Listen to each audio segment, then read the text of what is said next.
Welcome to the channel, guys. My name is Chad, and today we have a very special guest. I really mean that. He is one of the most treasured people you can find on YouTube producing unique content. His name is Jordan from the Waters Above channel. He uses numerology, gematria, and astrology to decode reality and make predictions. Welcome to the show, Jordan. Thank you so much for having me on. I'm looking forward to this, and it's great to reconnect with you, man. Yeah, it's an honor. I had you on earlier this year.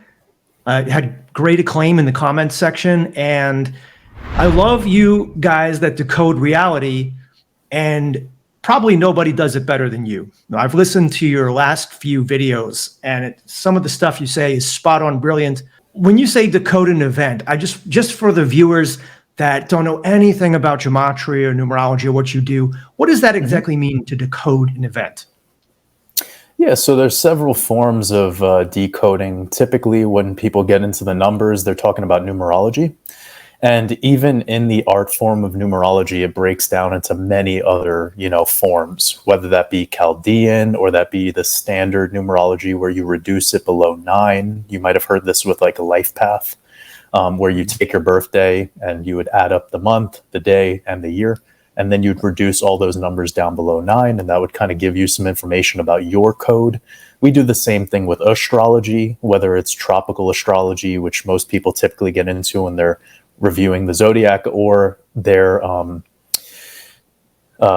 horoscope, And then you'd have a little bit more of a more nuanced, niche, exoteric or esoteric form of astrology called sidereal, or you can go into Vedic. So again, like just within one topic, there's so many branch off topics, and it gets deep. And this is why you need to have it based back in something. So I think what makes my work a little bit more unique to this is that I base all my work back to mythology and etymology. So even though I'm decoding Gematria, which is an alpha-numerical cipher, taking a number value and applying it to a letter. So like ABC would be A is 1, B is C, or sorry, B is 2, C is 3. That would be the easiest way to describe it. Well, it needs to be based back into something, right? So when we think about like the creation story in the Bible, where would we hear about the 1 and the 2? Like where would we hear about the creation of this whole reality? Well, it would start with the heaven, and it would start with the land, where we would have our land being Mother Nature, or in Greek and Roman mythology, that would be Gaia or Terra or Tellus. And then you would have with the sky, it would be Uranus or Silas. And then again, you could kind of branch it out further. So with my work, I like to bring it back to the mythology, because I've realized that the apex predator, or the global elite that run this reality, they utilize it in their code, and they utilize it to run this matrix. And I call them the stewards of this matrix, because they literally are. Here in this physical realm, they control everything from the language we've decided on speaking. We've had a globalized money system where everything goes back to the USD, the fiat money of the Federal Reserve System. And, you name it. So pretty much it's all coming back to these central globalist families, these bloodlines that go back to Sumerian times. And if you look in their sigils and you look into their names that they've decided to take on, it's all coming back to mythology. So I urge a lot of astrologers out there, a lot of people who do astrology, whether they're doing readings for people or they're just doing it recreationally for fun, please base it back into mythology, because that's going to give you a lot more meaning. And what I've noticed a lot with decoders is when people are asking why, or they're asking to go a little deeper into it, they don't really have a why. They're just going off of what someone else taught them. So it's one teaching down to the next, and it's not based back into anything really. And that right there shows that there's some gaps in the wisdom. And for me, I wanted to be one of those people to be more open and transparent about that fine print, if you will. So this way, anyone who comes across my work, they have the why and not just the what. Hey guys, just want to take a quick pause to let you know about my Patreon page. If you don't know, I post exclusive content that's not seen anywhere else. and you can find it on my Patreon page at the below link and in the first comment. And on Patreon, I have exclusive footage of Jordan and myself. I take some of the juiciest segments of these interviews and stick them over on Patreon. And if you join, it's only $10 a month, but you also support me and my work, including my other channel, Ben the Spoon. So if you have $10 to spare and you want to see exclusive content from me and other goodies, head over to my Patreon page, help support me, and I appreciate you very much. Now, back to the interview. You talked about you're going to be releasing a new full course in a couple of months called the Decoding Mastermind course. And I have a question about it that we'll get to. Yeah. But since you brought it up, if somebody wants to be a decoder, and in that course you teach beginners, does that person need to know gematria, numerology, and astrology and mythology to be a great decoder, or can they just use one or maybe two of those? Yeah, actually, you don't really need any of those things. I like thinking about Pareto's principle, and this is like a really weird response to your question, but I think it'll bring a ton of value to people. What made me a great decoder was not learning more. It was going back to the things that I already knew about and actually just going within and seeing what they mean. I'll give a great example, brother. When we say I wake up in the morning, well, what do you do when somebody dies? You go to their wake. And when you're at their wake, you're mourning, right? That's right. They call it the days of the week. Well, we are in a daze, we're in a trance, and we are weak. And then we go to the weekend where we are weakened. Our language is spells. So we speak these words, but we don't even know their meanings. And I say quite often, we know definitions, but we don't know meanings. Think about the word I just said, definition. It has the word death in it. What is debt? You're in debt. You get a mortgage. Debt is death, right? A mortgage, you take that word, you have morta, gej. It literally means death grip. That's what a mortgage is in French. You think of the word matrix, right? I hear so many people saying, we're in a matrix, we're in a simulacrum, we're in this. Well, let's go to the origin of the word matrix. It's matrice in French. It means womb. We're in the womb, okay? So most people, this is where we get the biggest breakthroughs, when first we start with the words we speak, and then let's start with the symbolism. So you can know all the gematria, all the astrology, all the mythology, all of this, but if you don't even know the basics of the things that you're doing on a regular basis, then it's going to be very difficult for it to have utility. So what I want to do with this Decoding Mastermind is go back to the basics. I want to go back to the fundamentals. I don't want it to be about you learning more. I want it to be about what you've already known and actually provide utility to it. So now when you look at a flag of a certain country, or you look at even your name, you're going to be able to see really amazing things unfold in code. And you're going to be able to become empowered by it, instead of what a lot of people end up going through this path of learning about the code. And then they start to blame the people who so-called run this world, or they think the sports are rigged or whatever. And we've talked about this in our last podcast. I remember vividly when we were getting into the code about sports and these exoteric events that happen on the world stage. We just had one happen a couple days ago with Israel. Maybe we could get into that a little bit later. But that's one way of using the code. But I want this Decoding Mastermind course to not be about advanced gematria or advanced astrology or advanced, because actually that's been done before. But what I see that hasn't really been done is providing people with that base foundation so that they could do it on their own, and they could do it on their own in a way that'll empower them, not only as an individual, but hopefully as a creator. It'll bring out more of the creator in you. And there are some limiting beliefs here. A lot of people want proof. When people come to my work, they might think it's too complicated. They're like, I can never do this. It's above my head. Or they just flat out deny it, right? They think that it's not possible, that the market could be ran off of this code. And this course will provide the groundwork and the foundation for those people, that they'll actually be able to see where I'm coming from moving forward. And again, I think that's just going to make people more self-reliant That's my mission statement in life. It's not to have people copy or follow me or be my followers. I always say that I speak to the ears of leadership.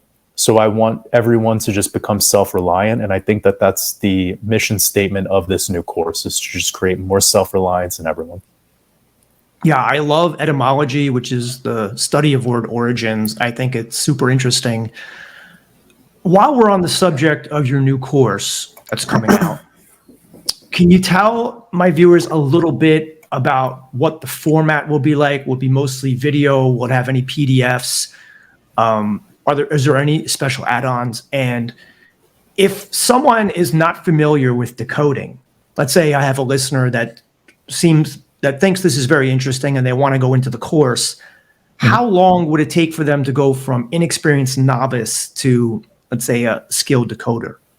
Yeah, it's a great question. So first and foremost, every course that I create is going to be video content.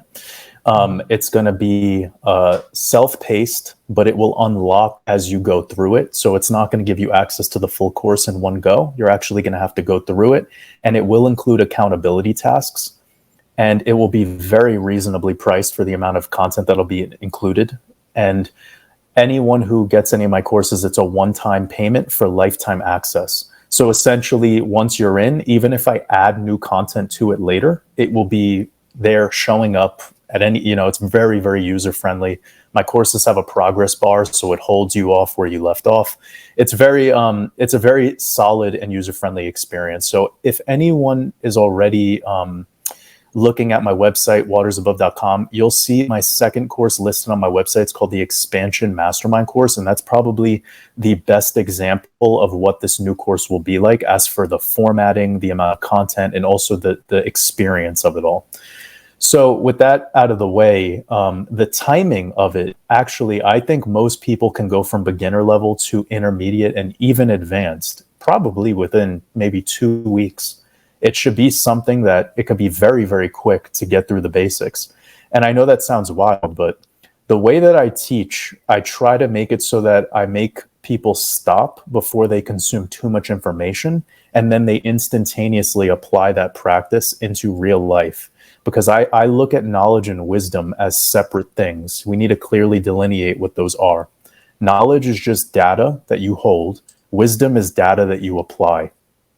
So I think it's very important for us to always apply what we've learned. And we could do that very easily, when the course is structured in a way to keep people in that flow state of like, okay, you've learned enough. Now let's pause. Let's take some days to just really apply this.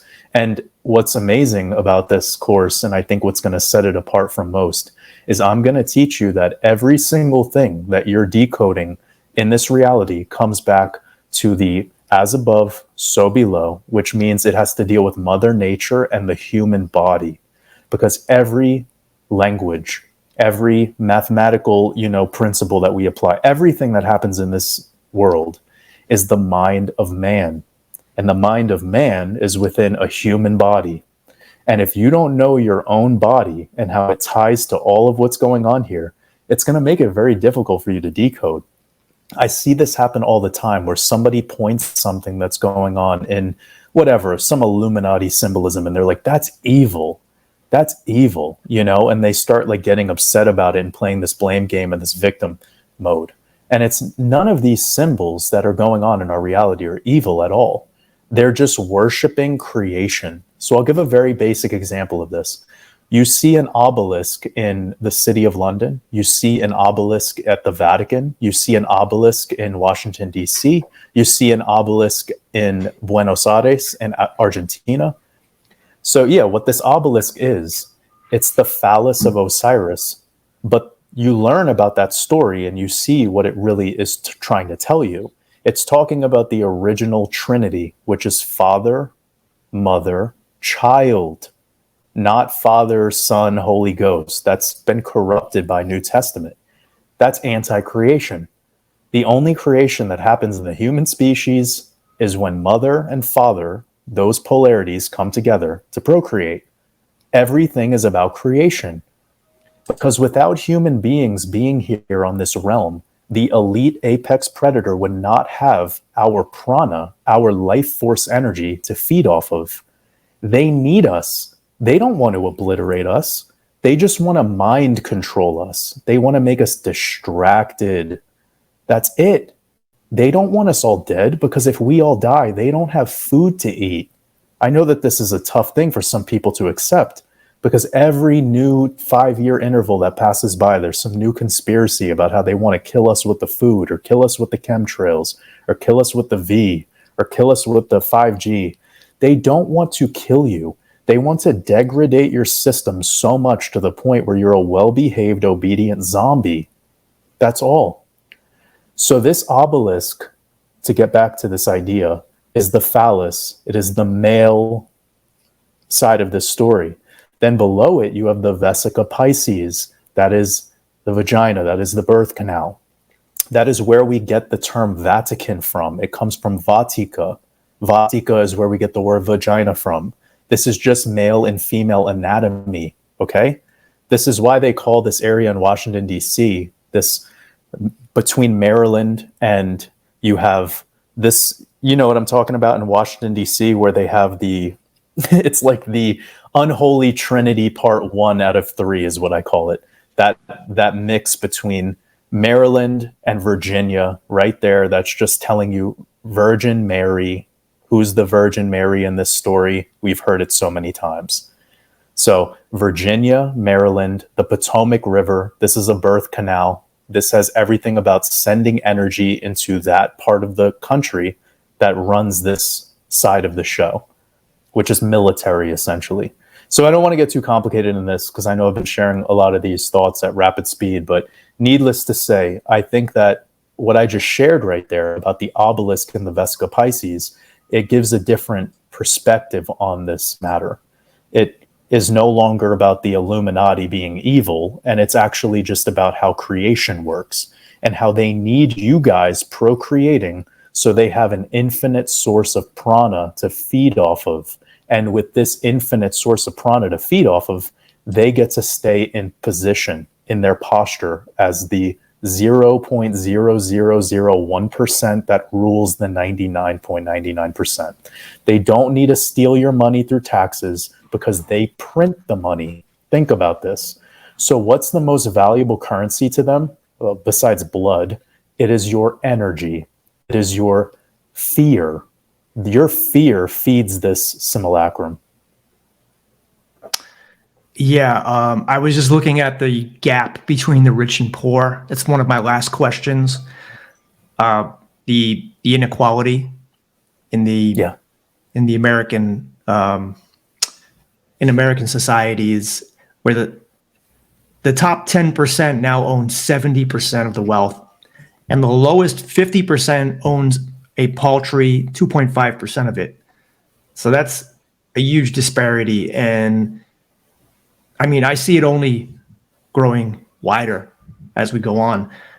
But thanks to channels like you, some of us most of the middle class and lower middle class can make some investments and potentially make some money so we don't go into poverty. And that's one of the great things about your channel, is that you do offer very practical advice. And you did say, just to get back to this, you did say that it would only take 2 weeks to become a decoder. That's very encouraging. And I'm looking forward to that course. Yeah, it means a lot to me, brother. Oh, absolutely. I have a long question here. I'm just going to go ahead and ask it. So you made a video recently talking about the emergency alert test Decoded. That was what it was called, right? And And somebody in the comments section, sometimes I'll look in the comments of your videos because there are a lot of interesting comments by your viewers. Somebody wanted to know if what you do, the decoding and the predictions, are actually real. And they said, does this genuinely work out in life? Or is this just a fun game of connecting dots with whatever we want? Are you actually predicting events and happenings in real life? And one of your other viewers responded to the question and said that he was very skeptical at first, but over the last 2 years, he's seen you predict market swings and world events with incredible accuracy, where you are correct greater than 80% of the time, which is amazing. Is your accuracy in making predictions because all the markets and world events are planned well in advance? And if they are, like you said, the elite are planning them, but can you describe this elite? Where are they? Who are they? How many of them are they? And are they always using numbers and symbols to coordinate these events? Yeah. So one thing at a time, when people come over to my channel and start to watch some of this art, they're going to think that I'm a predictions guy. And I got to be very transparent here. I know that I'm known for that, but I try to remind people that I don't want to be the predictions guy. I don't want to be the guy who's predicting events. It takes the play out of all of this. And when I became a decoder, it actually made me a more playful and a more present being. It made me more in the now. And I see that when we get too caught up in the future, it's like we astrally project there and we're not even here and we lose ourselves in the moment. So I want to be very cautious with this whole thing about getting into the future, right? Because you're not there. We can't taste the future yet. And tomorrow's already come and gone. So the whole idea behind what I do is to make humanity more here. When you're here, you have clarity because you're not clouded by judgment. So we get very worried about tomorrow, and if I was to tell you that I think there's going to be an event that happens on the world stage on April 15, 2024, that will be heard by everyone in the world, that could make you anxious. That could make you worry.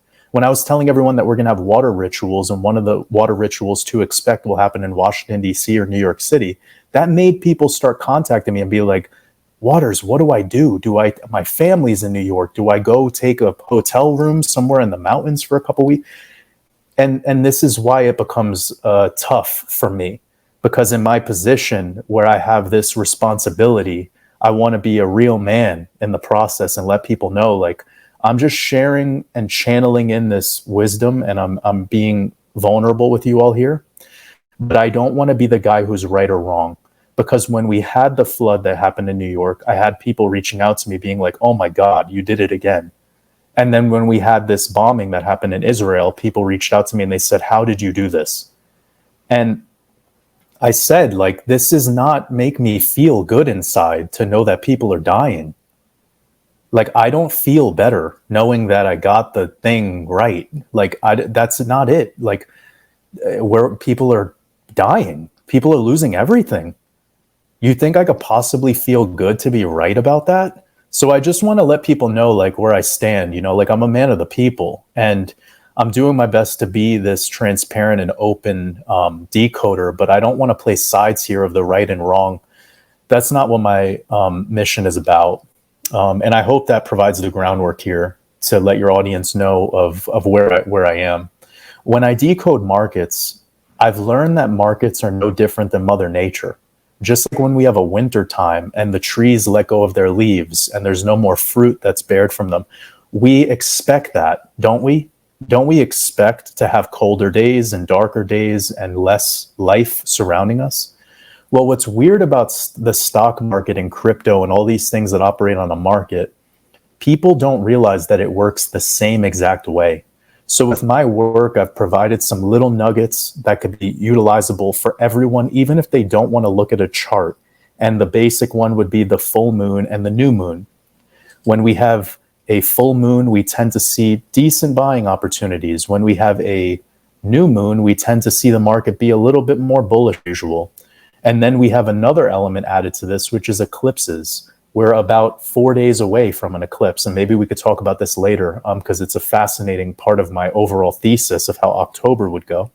But needless to say, all I've been doing is I've been spending 10 to 13 hours every single day of my life identifying patterns. All I do is I identify patterns, and it's just like looking at nature.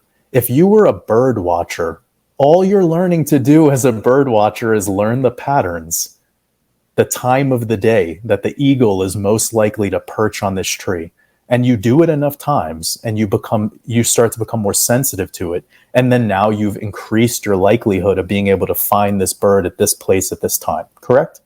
We could do the same thing with fish. We could do the same thing. And for the people that deny the whole full moon thing, well, just ask anyone who works as a corrections officer, who works in the emergency room or anything, a cop, and ask them. You will see a significant increase in crime, robbery, all sorts of full-blown prison break, where they're just losing their minds on a full moon. And then you take the eclipses and you have even more extreme data. So I want people to realize that human beings are here in this simulacrum. We are very emotional. We become very programmed as we become adults. We lose our purity, and we're much easier to control and brainwash. This is why the global elite use the full moon as a ritual date. This is why they use eclipses as a ritual date. This is why they use the pagan calendar for a lot of their ritual dates. This is not because it's fake or woo-woo. It's because these are times where energy can be manipulated or utilized. And because the world elite are aware of magic and you are not, and you think magic is only in Hollywood, well, you're sadly mistaken. Magic is very, very real. And it's practiced by all of the elite. So this is how they operate the matrix. I'm trying to answer like all four of your questions in one, whole philosophical idea. And I hope I'm doing a good job at providing clarity here. So you are. I know. I asked. Sometimes I try to refrain from that, but they all kind of tie together. Yeah, no, it's a great question, and I'm feeling a good flow state in this answer. So, needless to say, I am able to. I just put in the work as a pattern identifier, and I figured out the machinations of the pattern. And this has helped me to quote unquote predict events, even though I don't like to say that. Okay. So I'll just reveal one thing because some people might be confused or they might think I'm joking around about what I said about April 15th of 2024. I do actually believe we will have a world event that happens on April 15th, 2024. It'll be about a week after the April 8th eclipse. This eclipse is very, very powerful, and I do suspect it will be ritualized heavily. And it won't only affect markets, it could affect the whole world. And it will at least be news that the whole world hears about. Now, where does Waters get this evidence from? Well, we see a pattern here. And the pattern is on April 15th, we've had many famous world events. And I'll go back to the earlier days of Abraham Lincoln's assassination. Then we have the sinking of the Titanic. Then we have the Boston Marathon bombing, the fire at Notre Dame, the day during C-19 where we had the most cases. You see that there's a pattern. So to make it even more accurate, what was the day of the week that this April 15th landed on when we got all of these events that I just listed? It landed on a Monday. So in 2024, on April 15th, we have that date land on a Monday. All I've been doing is just identifying the pattern. It's not so much even about predictions as much as it is being able to go back into the past and see that time works as a ripple effect. So one thing that I'm known for on the world stage is the prediction around when the C-19 pandemic would end. All I did was I looked back at Spanish flu and I saw that it lasted 2 years and 2 months. 22 is the master number. It's the master number of the master builder. And in order to be a master builder, you have to be a master destroyer. So 22 is the master builder, master destroyer number. Simple as that. You guys could take notes on this. It'll help you a lot whenever you see the number 22. Okay?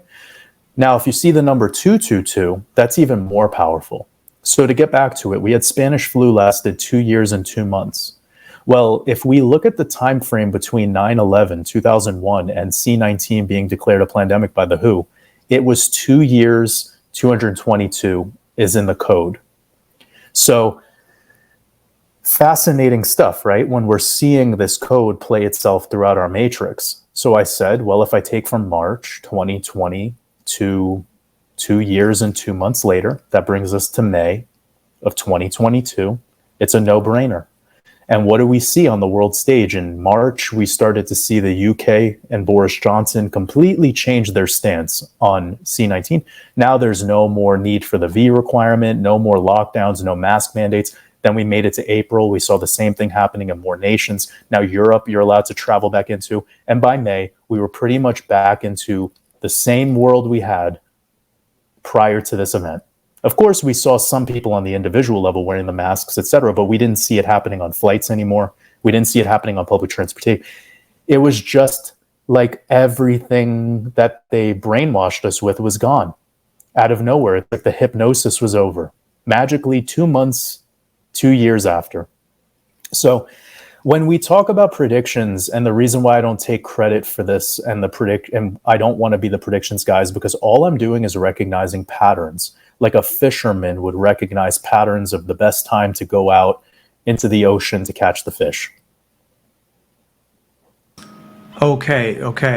I think that explains a lot. But the one question that I asked there that I don't think you answered is, who are these Illuminati? Are they the 13 families? Okay. Is Trump part of it? Or do you think that these are people that we never hear of behind the scenes, or maybe not even people, but like David Icke says, reptilian, shape-shifting aliens, so to speak? But what is your thoughts on that?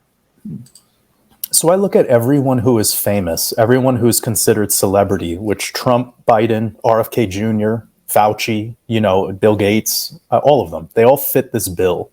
And I understand that there's many conflicting conspiracies that are like spider webbing out, that have their tentacles wrapped around the mind of people who want to like think that there's some positive to come from all of this. And that's where the QAnon movement took off and a lot of these other psyops. Now, I'm not trying to hurt anyone's feelings with what I'm saying, but I'm just revealing this truth to you because it's needed.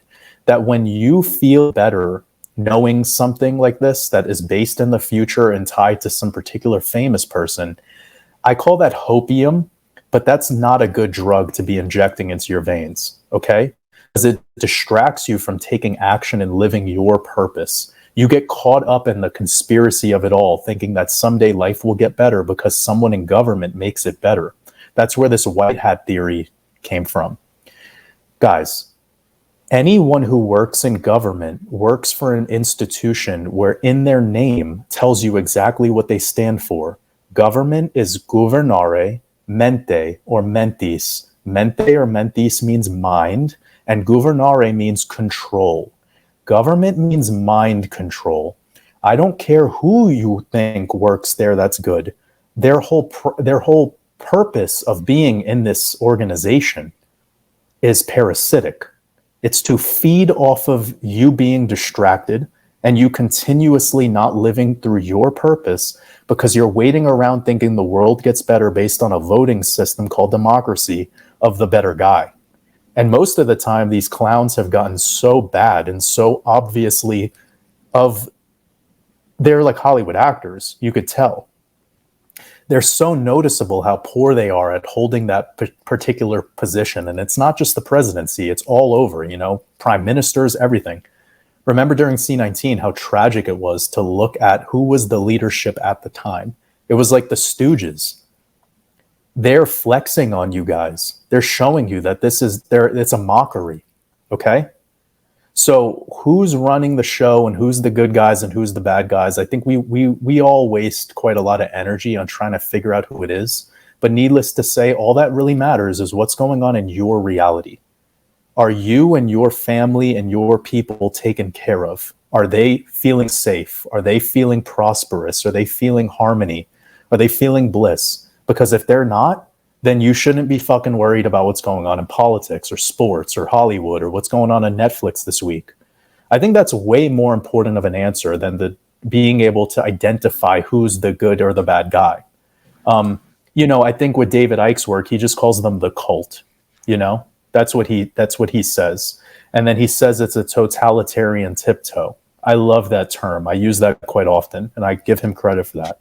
But this whole theory that there's like this lizard race of people that's, shape-shifting, again, it's another distraction away from like, where's your life and where's your purpose? Like, what are you here to do?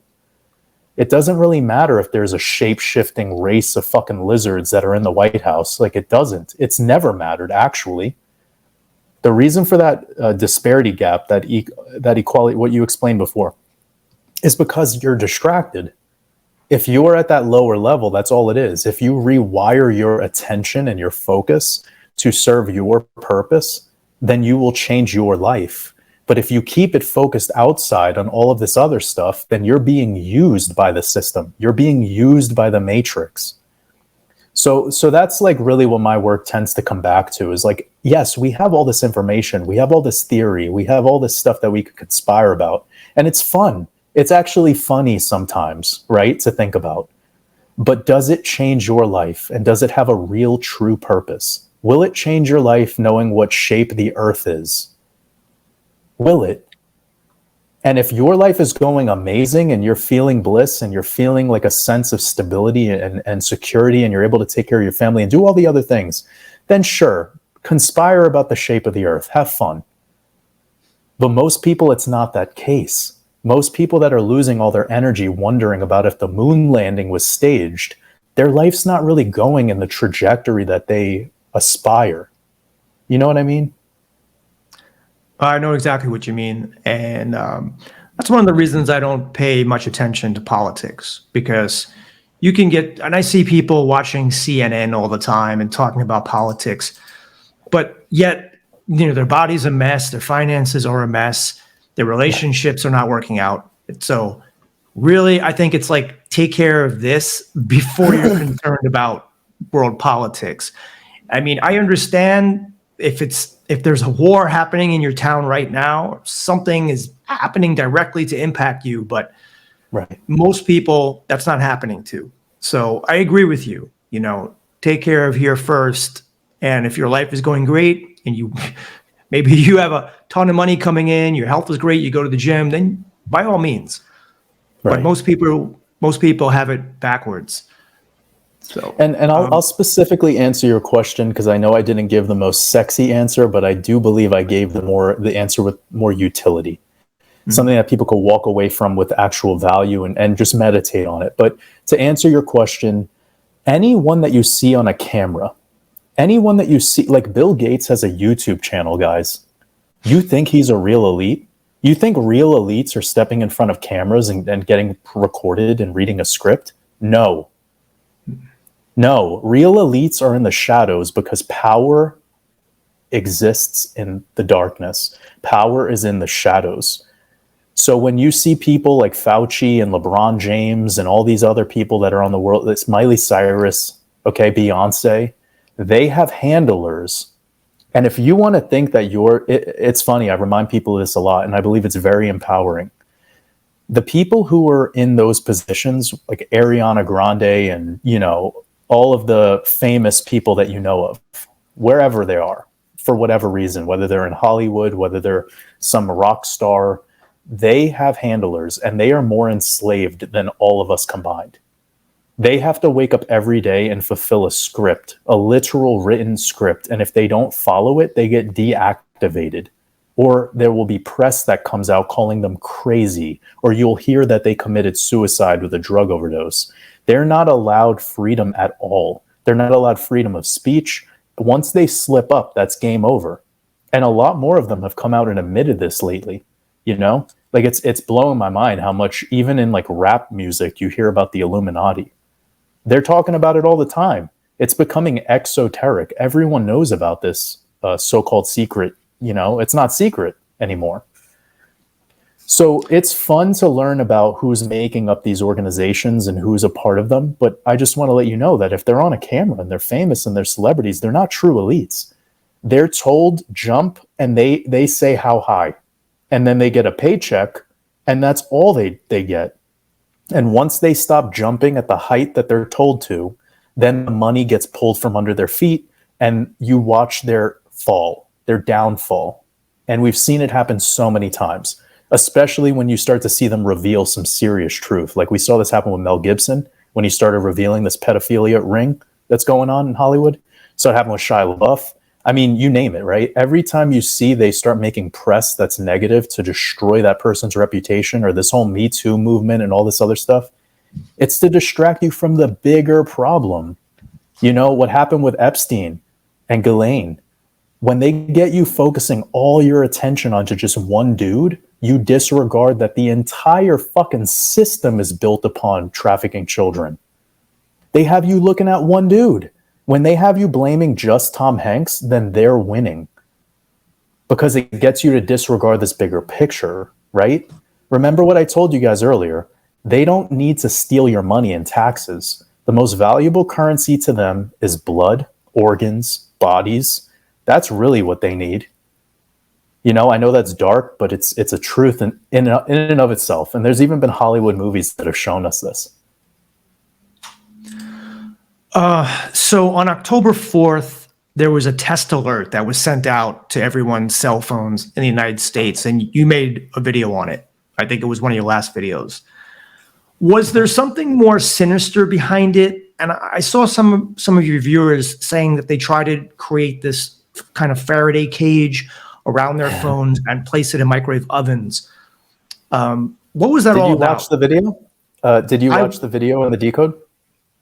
I watched probably, I don't know, maybe 70, 80% of it. Okay. Yeah. So the big point that I was trying to make in that video is that it's always a nothing burger. Like, it's always just, it was so viral. Everyone knew about the event weeks in advance. So I always tell people, everything that's popular is wrong. You know, the Oscar Wilde quote. The FEMA testing alert emergency thing was so exoteric. Everybody and their mother knew about it. Do you really think that something's going to happen then? Of course not. All right. So I think that people needed to, that's the first awakening process. It's just to awaken and know that if they told you World War II was this way, then I want you to think it's the complete fucking opposite. Whatever you think about World War II, I want you to just for a moment, don't do any research, just go into your heart, go within and think everything was opposite of what that story was. And now you're going to be more accurate and have more truth without even researching. That's the beauty of becoming enlightened, is you just see that everything that's popular is completely false, right? So I know a lot of truthers know this already. They tell you take the V and wear the mask, and your intuition says, nope, you want to do the complete opposite, right? Why is that? Why does your intuition flare up at that moment and tell you don't do that thing? Because you already have a code built into you of disobedience, and that's a beautiful thing. That's where the true you shines. That's where your art comes through, okay? So what I was trying to share in that decode was that I used the event, I used that exoteric date and all of my coding system, which I revealed for free on YouTube in a 40-minute video. You know, I do this often. I share these very long presentations that are almost like a masterclass. And if somebody really pays attention and takes notes, they're going to walk away with a ton of data, you know?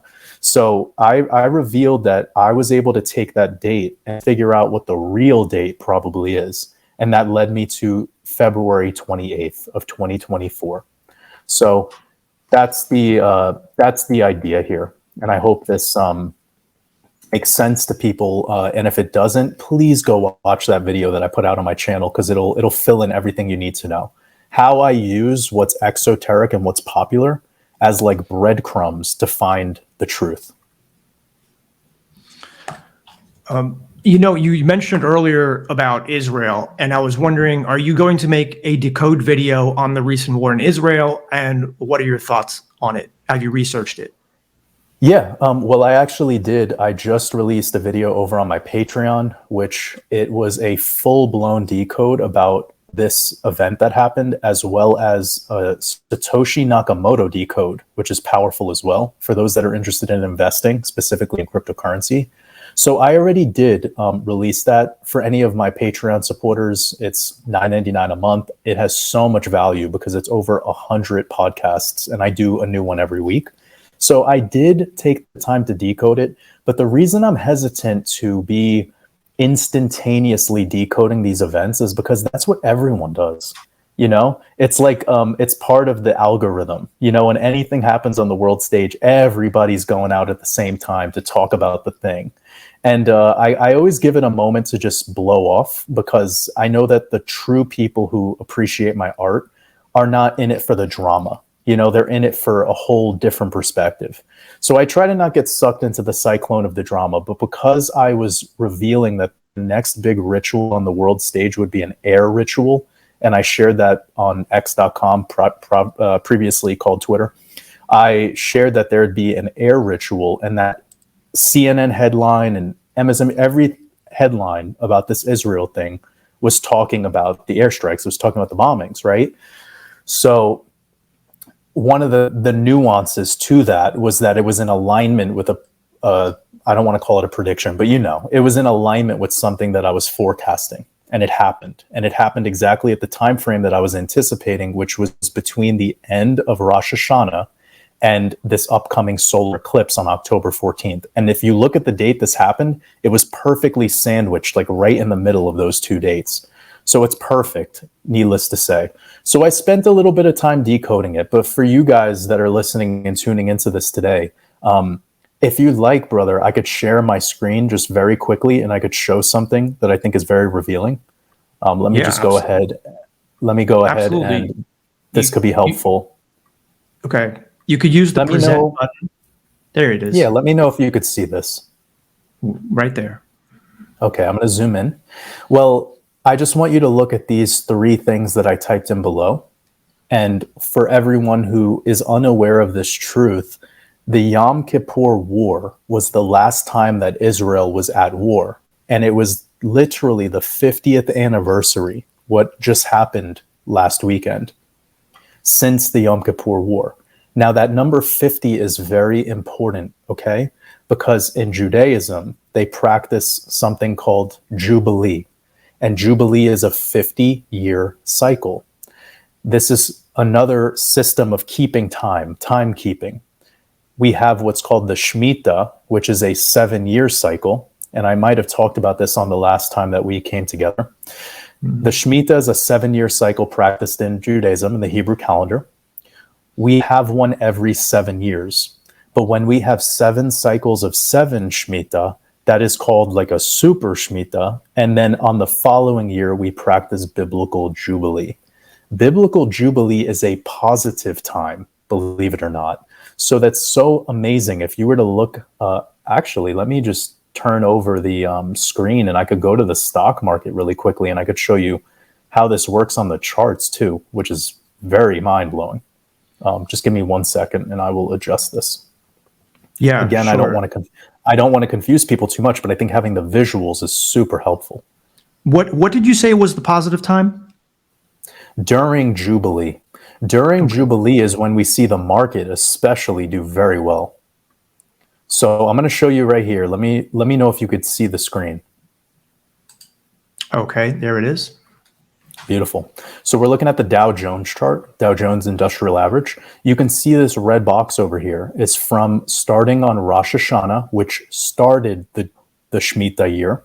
And then at the end is the time frame that would be over. Over here, after this red box, would be our Jubilee. I'm going to turn this into like an area chart. It might be a little easier for everyone to see. You can see as we started the Shemitah, we hit all-time highs in the stock market. Then literally perfectly to the end of it, we bottomed. How insane is that? Then we go into Jubilee, and look at what happens. We just went up all the way into almost prior all-time highs, leading into August, the month before we have Rosh Hashanah. Then right after the Jubilee is over, which would be right around here, the market has started to correct again. Think about this. Once the Jubilee was over, we just had Israel and Palestine go to war. So the Jubilee is a positive time. We see it happening on the world stage, through the charts, speculative assets, you name it. So anywho, I hope this makes sense, everyone. We just got through a Jubilee year. They only come around once every 50 years. The last time we were in this essence was right around the time of the Nixon shock in 71. We saw the whole economy change around that, right? So go study your history, and you're going to see there's a ripple effect of time. Well, also 50 years ago, from this recent moment we're in right now, we had what was called the Yom Kippur War. So this is powerful stuff because it shows you that they have ritualized this. This is not random at all. This is 100% pre-planned, and it's going exactly according to plan. So I'm going to go back over to this Gematria calculator. It might be, now that I laid out that foundation, it could be helpful for your viewers to see some of the code here. And let me know if you could see my screen again. Yep. Beautiful. I just want you to pay attention to this column right here. We see these 3, 6, 9s. Okay. Well, Silicon Valley Bank was an important black swan for this whole economy, specifically the United States. And on the 69th day of this year, March 10th, Silicon Valley Bank failed. We could see it equals 69 in full reduction, which, by the way, all this is ABC equals 1, 2, 3. You can see it coded out right here. Z would be 26 letters in the English alphabet. Reduction would just be taking what this all adds up to and then reducing down the numbers to keep it below 10, just like standard numerology. And you could always just click on one of the ciphers and it'll show you what it looks like. This website's gematrinator.com, by the way. Shout out to the creator of this. It's a tool that I've been using that makes things a lot more simple. You could see the cipher code right here. Anyways, we have Silicon Valley Bank. It was failed on the 69th day of the year. We see Silicon Valley Bank equals 69. Now we have Yom Kippur War also equaling 69 in the same code. It also shares the same ordinal code. Again, ABC equals 1, 2, 3. It adds up to 186. Now, that's insane to have that level of accuracy to the day of the year tied to the institution, and we had a negative event. So anything with the 69 code is telling me it is negative. It's not a positive thing, all right? Well, the guy who's the leader of Israel right now, Benjamin Netanyahu, his name also equals 69. And there's many other 69 connections we've had since the Shemitah started in 2021, one of which Bitcoin's all-time high right now is $69,000. The Queen of England died at 96. We have a lot of 96 code as well, because everything in numerology you want to mirror, all right? That's a little bit more advanced, but just to stay on track here, we know 69 days after the banking holiday that was in London or in England for the Platinum Jubilee for Queen Elizabeth, that was the day she died. This is mind-blowing. She also died right around the time of September 6th, the 9/6 code in Gregorian. We have a negative influence for this number 69 and 96 in our code. And with my Decoding Mastermind, you're going to be able to know the reasons why, like the reasons why this is all going down. But you don't even need to right now, because you can see with these 3 key terms, it's adding up to the same code. And we just had this event happen. So I hope this is making sense. And if you have any questions specific to the code, I can maybe answer that while I got this Gematria calculator loaded up. Well, I would just, my question would be, with those numbers, you have five different charts of numbers there, or rows of numbers. Yeah. How do you know which one is more valid, or are they all valid? Great question. So I'll tell you what I prioritize is Chaldean cipher first. And I actually would tie that for first with English ordinal. And then my third or second place technically would be reduction. I don't give as much energy to the reverse ciphers. The only reason they're up right now is because this is the way the website's defaulted. So when you just load up the Gematrinator website, it's going to show you these 4 base ciphers. I add in Chaldean, but if I would teach people, I would go over here, reduce it down to 3, and then I would actually remove these reverse ciphers. This is how I would teach people who are brand new, and it would look just like this. Okay, ordinal, reduction, and Chaldean. Okay. Precisely. So these are the 2 that I prioritize, English ordinal and Chaldean, and then reduction is like my second place. And if I'm finding matches in the same exact cipher, this is what makes it even more powerful, okay? So what happens a lot when people get into using this Gematrinator calculator is they cross-reference numbers. So they'll take something from Chaldean that's 15 and something from reduction that equals 15, and they'll start assuming matches. And I don't recommend doing that. That's where it gets very messy and where your coding system is going to not have as much strength and it's not going to be as accurate. But when we're seeing it all matching in the same cipher, that's going to be much more powerful. I'll give an example just like off the top of my head right now. We have money equals 72 in ordinal. Then we have Bitcoin equals 72 in ordinal. We have Bitcoin equals 23 in Chaldean. We were just in the Hebrew year of 5,783. That adds up to 23. The year that I was calling the Jubilee, it adds up to 23, and the same cipher as Bitcoin equals 23. And this is all tied back to Mercury equals 23. Because like I shared at the beginning of this interview, everything needs to come back to mythology. So Mercury is where we get the word merchandise or commerce. Mercury is money created out of thin air. All right. Mercury is the fiat money system. Mercury is the Federal Reserve. All right. This is why the symbol of Mercury is the eagle, and every single institution on the world stage that's tied back to money at the central banking level is using the eagle as their symbol, because that is Mercury or Hermes. Starting to make sense? Yes. Bitcoin is literal fairy dust. It's digital belief. It's no different than an idea, okay? But we all agree on it, just like taxes, just like everything else that happens in the money system. And when we move over to the quantum system where it's no cash anymore, this will be very important to be aware of, because you'll start to see exactly why it plays itself out. I mean, you look at the back of the dollar bill, you're going to see an eagle, and the eagle will be holding 13 arrows, 13 olive branches, right? We see this 13 quite a lot, 13 stars that's shaped into a Star of David, or you get where this is going. Well, the code shows you 103. You remove the 0 in the rules of numerology, you get back to 13. Why is this so powerful? 13 is the number of this matrix. We have 13 moons, not 12 months. This is why the Hebrew calendar, you're seeing them adjust their holidays based off of the moon cycle. The moon is running this matrix because the moon is the matrix. All right. I know this is getting advanced, but this number 13 is super powerful. And I believe that that's why you're seeing those 13s on the back of the dollar bill, that symbolism coming back to the numerology. But there's your why. Most people don't know why. So what do they say? 13 is the Illuminati families. Okay, well, where are you getting that from?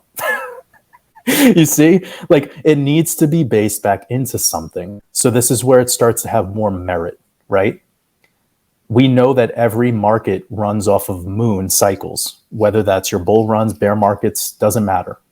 It's tied into money. Money is the matrix. Matrix is money. It's currency. That's why we need it to live. They've created a reality where we're all in debt. We all have to pay our dues, our taxes. It's like a mafia. But I hope this gives you guys some code here and some power to, understanding the strength of when they're matching in the column or when they're matching in the cipher. Not just going in this calculator, typing in some random thing, and then some random ciphers connecting to something else, and you're like, oh, I found it. I found the... No, that's not how it works. Okay. Can I remove this now? Mm-hmm. Okay. Absolutely. All right. We're coming up to the last third of the interview, and I still have so many questions. I don't know what to ask you, but I'm going to ask you this question because it's got me curious. But I've seen a number of questions in your comment section of your videos, and sometimes you'll just go in there and just put a single word. You put WhatsApp. Is that code for something, or why do you respond with that answer so often? No, that's not me. That's a scammer. That happens on every single YouTube channel, like where they're pretending to be me. They're taking my profile picture, saying, and yeah, that's just scammers. I don't have a WhatsApp. And if you go to my YouTube video and you look at the description, you'll see that I literally write a disclaimer that says, I do not have a WhatsApp. If anyone's if anyone is commenting or replying to you or trying to get you to contact through WhatsApp, that is an absolute scammer. I would never do that. And I always remind people that if you want my official links, you just go to my website, you'll see a Linktree link, or you can just go to watersabove.com. That's my official website. Yeah, man, scammers they're there, especially on these financial channels. Like once you're talking about finances and crypto and real estate or any of that, that's like these parasites come out of the woodwork and they figure out a way to take advantage of people. So yeah, I don't comment on most of the time. I don't even comment on YouTube because of that, because of all the scammers. So it's almost safer that I don't, if you know what I'm saying. Yeah, I understand that. Okay, that explains it. When I get really heartfelt, beautiful messages, though, or like really curious questions that I think are really important for responses to, I always go out of my way to respond.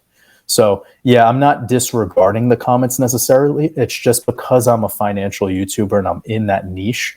It's just, yeah, man. Even when I turn down those accounts, when I block them, they just go make a new account. It's really sad. Yeah, it is.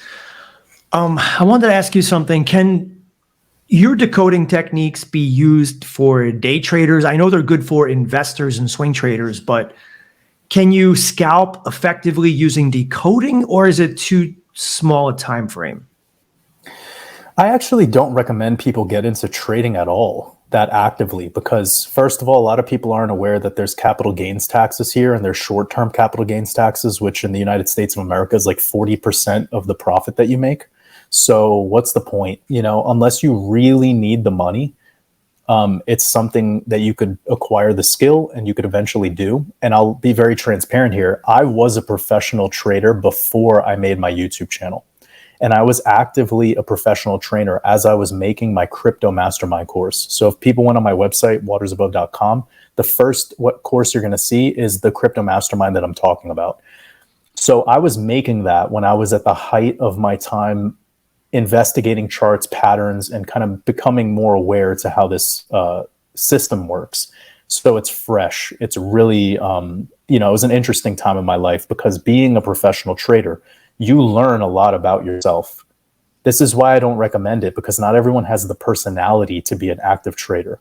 It could lead to some really horrifying experiences. You know, like anyone who's gambled before, it's pretty much the same emotional roller coaster. So you need to be super fucking stoic. You need to get your emotions away. You can't trade from your stomach. You really need to be on the money.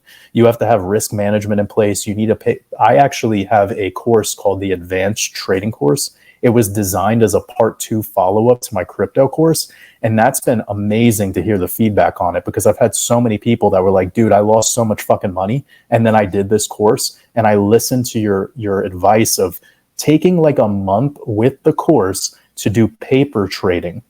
That slows you down and it makes you utilize my system, my strategy, and you do it in a way that's like the proper practice. You know, like if you're a golfer, you're not just going from like beginner to like the PGA Tour. Like you have to go to the driving range for a couple months. And a lot of people, when they get into trading, it's like they never go to the driving range. They're just right there on the fucking, the course, and they're losing all this money.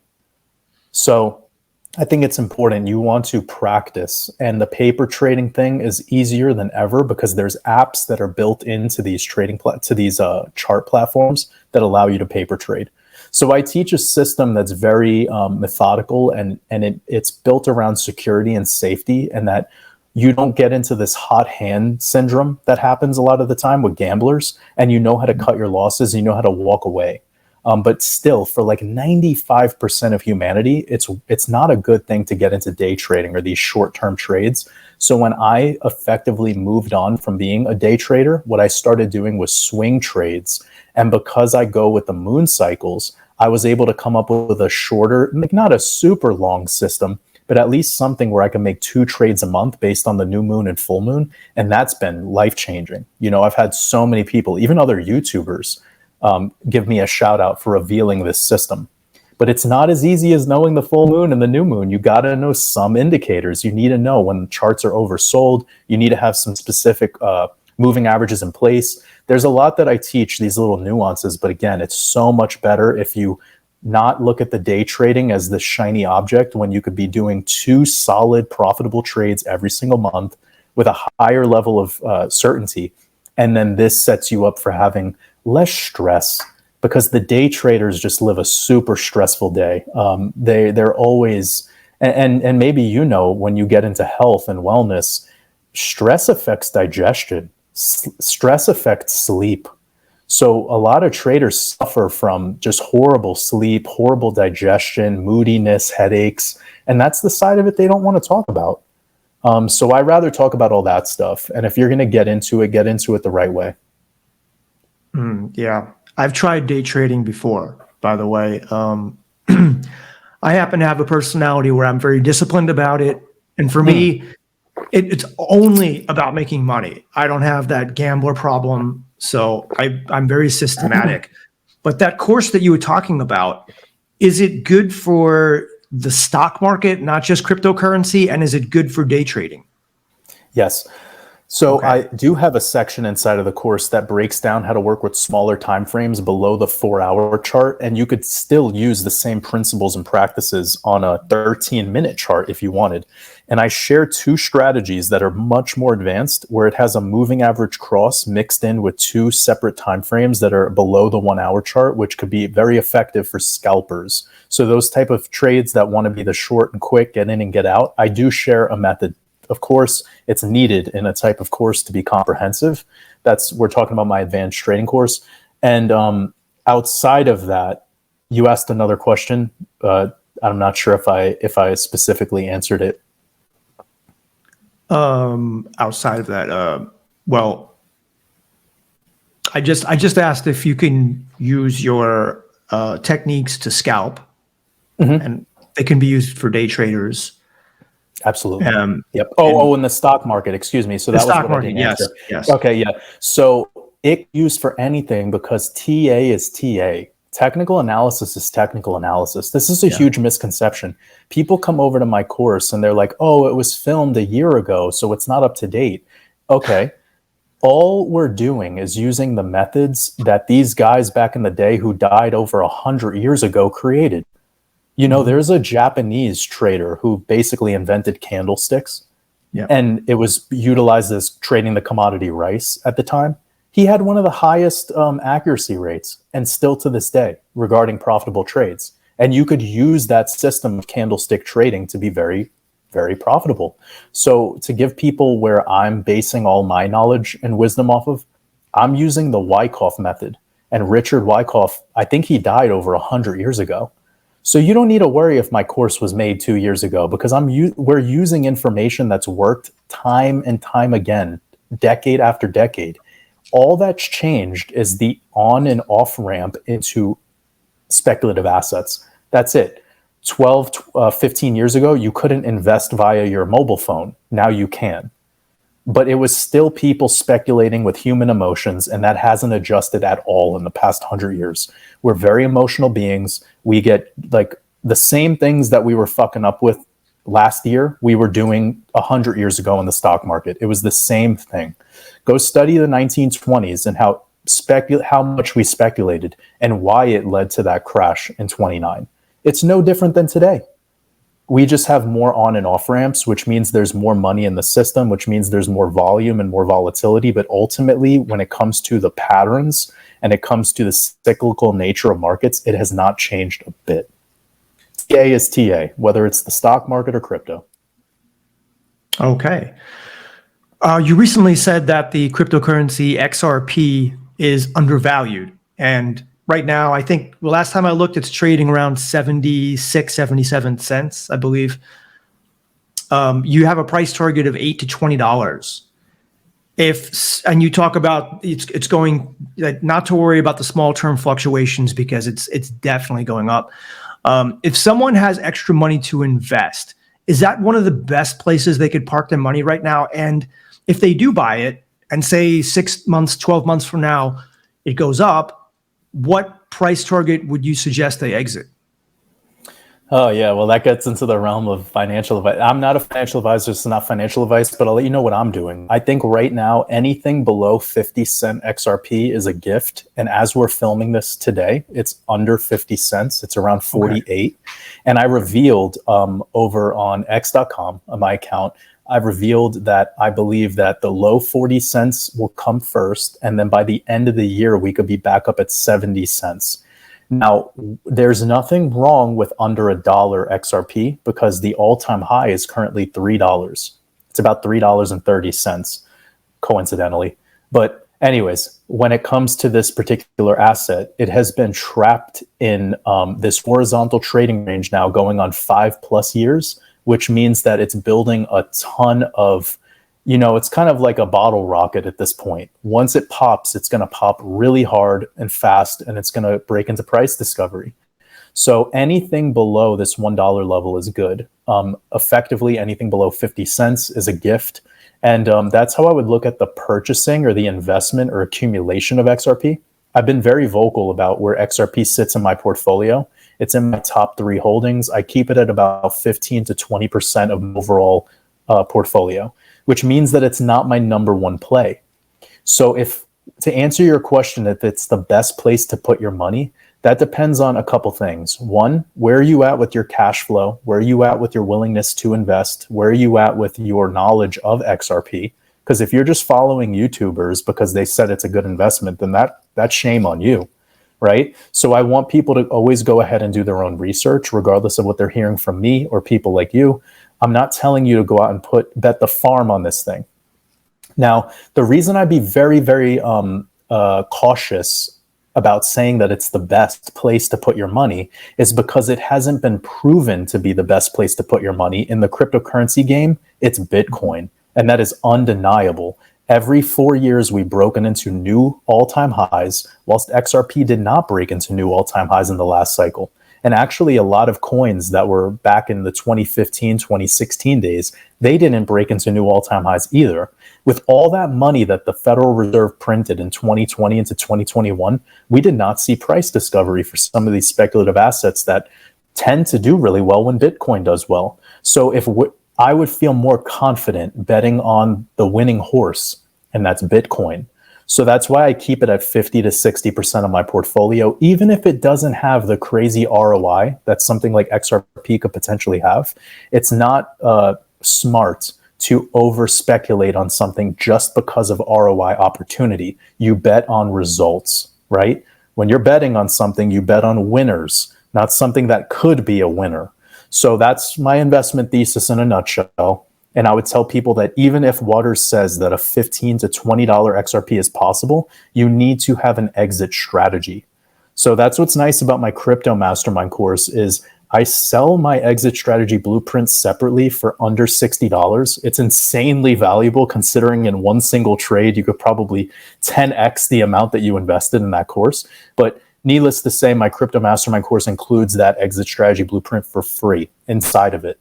So that is very helpful because it goes over everything from investment thesis, creating portfolio, learning the charts, and even how to exit the market. And my time frame for all of this is Q4 of 2024. So we're early. We're a year away from when I expect Bitcoin to be in the 6-figure range and when I expect to see XRP getting above $5 into that, potentially double-digit range. So this is a great time to get educated. This is a great time to get, focused on how to take some of that extra profit you earn monthly and just put it in investments, and there's been so much evidence and research that that's a lot more lucrative than putting it in a 401k or putting it in these retirement accounts.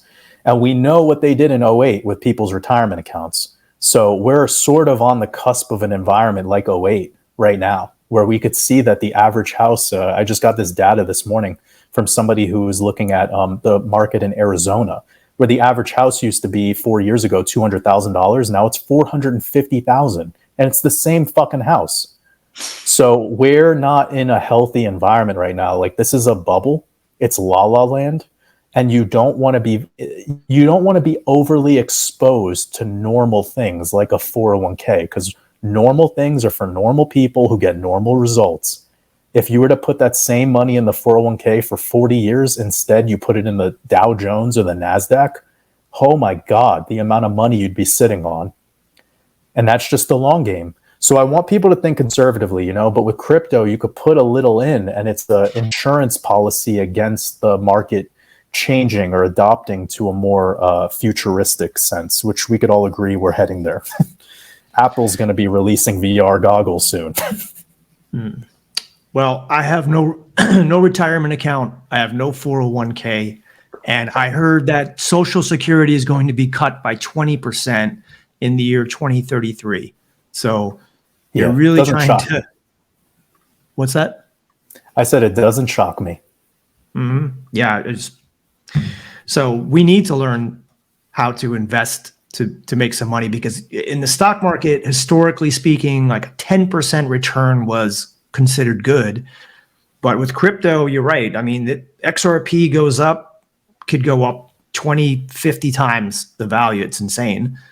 Yeah. So I have maybe 100, 200 bucks. I'm going to look into putting it into XRP and hopefully make some money with it. Yeah, and when you purchase anything in this life, you always want a dollar cost average. So it's not best to just go all in one shot. You know, that's why it's better if you make, let's just say, $500 extra. I'm giving a lot away here, by the way. Like, this is some super fucking valuable information. Like, if you make $500 extra every 2 weeks, instead of putting all 500 in, how about you go in with half of that? And with that half, you have now secured yourself a little bit of savings, and then you've speculated a little bit. And then in 2 weeks, you could do the same thing. This way, like, you always have some backup money, because the reason I reveal this is a lot of people in 2021 put all of their fucking money into the market at the top. That's what people do. The average person buys the top, and they buy the top with way too much money that they should not have been risking.